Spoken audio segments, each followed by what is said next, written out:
Welcome back to MvM. Today, I am bringing you into the depths of the labyrinth of the Night Cage, a new game coming out from Smirk and Dagger. Today, I am bringing you a sponsored preview of this new cooperative game. Now, this game is dripping in theme and ambiance. The idea here is that you and your teammates have been dropped into this mysterious dungeon with nothing but a candle. And when that candle runs out, it spells doom for everybody. In this game, you must work together to make difficult decisions about which paths of this labyrinth you're going to see, because you can only ever look past the illumination of your candle. Hidden within this labyrinth are dead ends, pits, crumbling tiles, and monsters. Meanwhile, your goal is to find a key and make it to the gate. If everyone in your team finds a key and makes it to the same gate, you can open that gate and win. However, that is much more difficult than it sounds. So let me take you guys right into the Night Cage. You're going to see a board already set up here with 4 players. You do have an aid card that is going to show you how to set up the game for the different player counts and the different difficulty modes. Because if this game wasn't hard enough, you can actually add in some advanced challenges to make the game a little bit harder. But each player is going to start on a tile that is placed anywhere on the board. So you're going to have the option to start anywhere. You can start very close together because you kind of want to stick together a little bit to help each other out, or you can start really far away to maximize your ability to explore this dungeon. Now, what's interesting here is this labyrinth is always changing. Every time you move away from a tile that is out of your visibility, it vanishes. When you come back, you're going to see a different tile in its place. So this area of the map is constantly changing. Each player is going to get a player card. It tells you what you can do on your turn, as well as what happens when you go lights out. Going lights out is bad, but it might happen because monsters might catch you. But you're going to get to start with lights on, and everyone is going to start with 1 nerve token. And these nerve tokens can be spent to give you boosts during the game, but they are kind of difficult to earn. They do involve kind of skipping your turn just to get one of those nerve tokens. In addition, you're going to see a number of keys set off to the side. In a 4-player game, it's 6. So there are 6 keys hidden within this deck of tiles. Now, you might get lucky and every player might get one, but you might not, and some of these tiles might end up getting buried. So just because there's 6 doesn't mean you will get 4. You're going to choose a number of monster tiles, and for the base, we're using a monster called the Wax Eater. It's coming for your candle wax. And you're also going to mix in a certain number of keys. All of those get mixed into a certain number of tiles, and you're going to set aside 8 normal tiles and place them here on top of the drop pile, so you know that at least your first couple placements are going to be safe. Now, once every player has decided where they're going to start on the board, they're going to place their little Meeple token on that tile, and then they're going to illuminate. This involves drawing tiles from the top of the stack and placing them wherever you can see. You can always see 1 adjacent space down a pathway. So this player cannot see past these walls, but they can see down these hallways.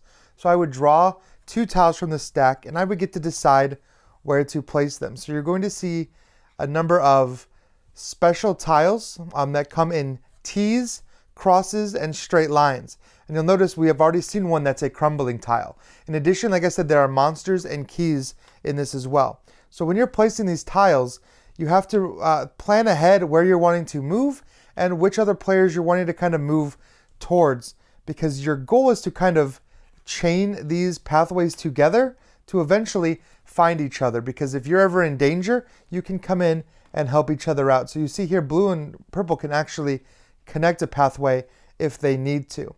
Now, an interesting thing about this board too is that it completely wraps around. This is a strange interdimensional space. If you come off one side of the Night Cage, you're going to come back on the other side. So I could have placed this tile this way and tried to come in through here on the other side.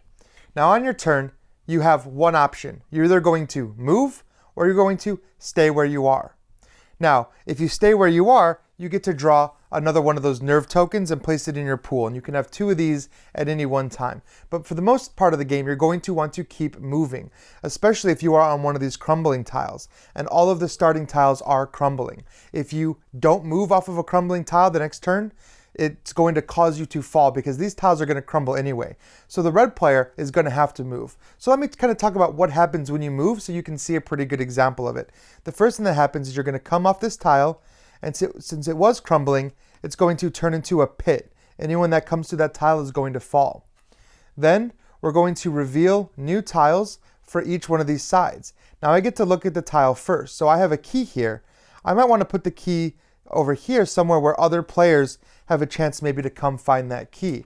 But I still have to connect the others. So you'll get to see a gate there as well, and another branching path. Now the interesting thing is that when you move, certain tiles are going to vanish. I can see all 4 of these tiles, but no one can see this tile because it's not adjacent to anyone. So this tile actually goes away into a discard pile. If I were to move back later, that would reappear. And we're going to do that with every other player. So the green player is going to move. They're going to do the same thing. They're going to turn theirs into a pit, and they're going to illuminate 2 tiles. They have a tile here and a tile off. Remember I said that it wraps.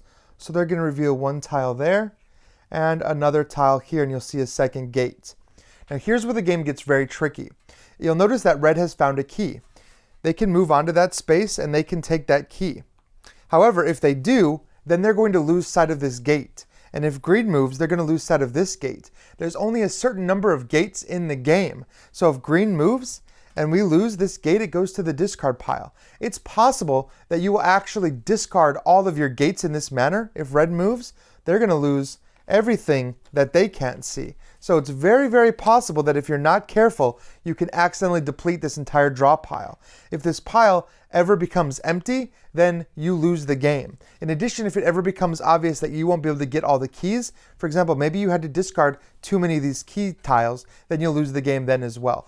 There is only one victory condition. It is to get the key and get everyone back to the gate. So as play progresses, you're going to continue in this fashion with each player moving and placing new tiles as they go. Now eventually, you're going to see a monster tile like this wax eater that's right here. Wax eaters are incredibly deadly. They can see completely down a row or column. If you move into the space with a wax eater, into their row, or if this was a complete line here, for example, like this, and blue moves here, they can also be attacked by that wax monster, and if red moves up here, they could be attacked by it as well. So it's rough. These things can attack basically anywhere. If you are attacked by one of these wax monsters, the monster flips over. It doesn't hurt anybody else, but you are lights out. This is bad. You suddenly lose your torchlight. You can't see anything except what is directly on your space. So for the blue player, that means anything that was adjacent to him is gone. And when you do move, you're moving blindly. You get to see just the one next tile, which in this case would earn him a key. But you don't know what's coming, and you won't see a monster until you walk into it. The only way to ignite your candle again is to have another player come up next to you. And if they do so, they can share their candlelight with you. You can go from being lights out back to your normal play mode. One of the best ways to do this is just to stand still and earn that nerve. But remember, if you stand still on a crumbling tile, it's going to crumble anyway, and you're going to fall. Now, because of the strange nature of this labyrinth, you're going to fall in crazy directions. You take your Meeple off of the game board, and on your next turn, when it comes back around to you, you draw the top tile, you place it anywhere on the board, and you fall and land on that. Now, it is possible that you could fall and land on a monster, which is going to trigger that monster to automatically eat you. And if anybody was adjacent, for example, if blue landed here next to purple, the monster would eat both of them. And every time this happens, you're discarding tiles from the top of this deck. So everybody that's eaten is going to lose 3 tiles. This can add up. You'll already see that we are burning through this deck pretty quickly for a game that involves this much cooperation. And we've still only maybe found 1 key. The red player could have picked that up. And now gameplay is going to continue on like this. And remember, these tiles are all going to be vanished. So you're only really going to see the tiles that are directly adjacent to you. Unless your lights out, then you're only going to see the tile that you're in.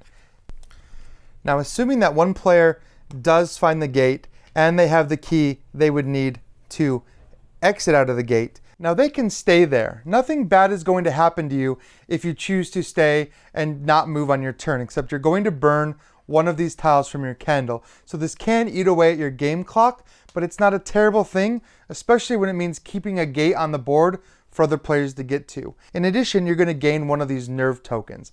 And these nerve tokens are very important, and they can be used to do some powerful things on your turn, including taking extra moves and lessening the damage that you're going to receive from monsters. They can also be used at the end of the game when your candlelight runs out and you start having to discard tiles from the board. You can kind of put that off by a turn by discarding these nerve tokens instead.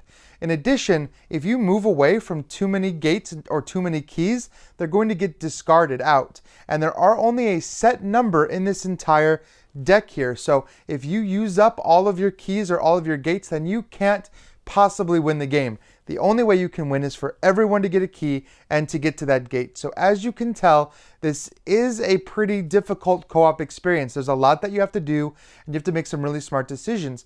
I think a good co-op should be difficult, but there are ways to kind of mitigate the difficulty and choose your difficulty level when playing the game. You can even make the game harder. Once you've kind of mastered the way the game is played, I've played it a couple times now and I've managed to win once. So I think maybe I'm ready to try some of these harder modes.